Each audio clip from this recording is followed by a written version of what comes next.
जगाच्या बाजारात फिरताना आजूबाजूला आपल्याला अनेक चकचकीत गोष्टी दिसतात. काचही चमकते, हिराही चमकतो. लांबून पाहिले तर दोन्हींमधला फरक जाणणं कठीण असतं. पण जर तुम्ही एखाद्या जोहऱ्याला विचारलं की यातला खरा कोण आणि खोटा कोण, तर तो जोहरी तुम्हाला एकच उत्तर देईल. तो म्हणेल, ज्याला घाव सोसण्याची ताकद आहे ना, तो खरा, आणि जो पहिल्याच फटक्यात फुटतो ती काच.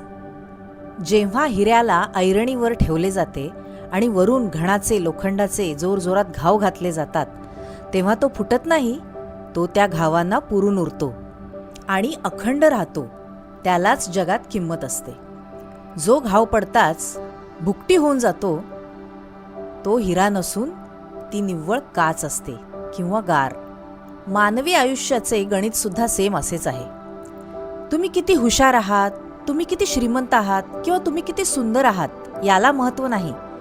जेव्हा तुमच्या आयुष्यात संकटाचे घाव बसतात, घण बसतात, तेव्हा तुम्ही त्यावर कशी मात करता, तुम्ही त्याच्याशी लढता की फुटून जाता.